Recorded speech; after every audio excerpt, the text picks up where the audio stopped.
CPM ഭരിക്കുന്ന സഹകരണ ബാങ്കിൽ ലക്ഷങ്ങളുടെ ക്രമക്കേട്. പാലക്കാട് തണ്ണീരങ്കാട് സർവീസ് സഹകരണ ബാങ്കിലാണ് 85 ലക്ഷം രൂപയുടെ ക്രമക്കേട് കണ്ടെത്തിയത്.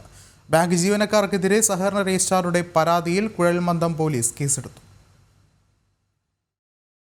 CPM മുൻ ബ്രാഞ്ച് സെക്രട്ടറി ഉൾപ്പെടെ 4 ജീവനക്കാർക്കെതിരെയാണ് കുഴൽമന്ദം പോലീസ് കേസെടുത്തത്.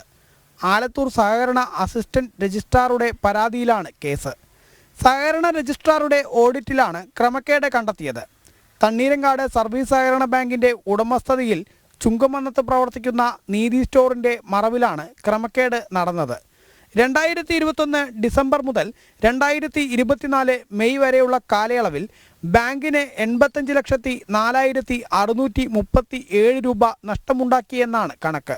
നീതി സ്റ്റോറിന്റെ ചുമതലക്കാരനായ പല്ലഞ്ചാത്തന്നൂർ സ്വദേശി സത്യവാൻ, ബാങ്ക് സെക്രട്ടറി മരുത റോഡ് സ്വദേശി ജയ, ജീവനക്കാരായ മുറിക്കാവ് സ്വദേശി അജിത, തച്ചങ്കോട് സ്വദേശി സുദേവൻ എന്നിവർക്കെതിരെയാണ് കുഴൽമന്ദം പോലീസ് കേസെടുത്തിരിക്കുന്നത്.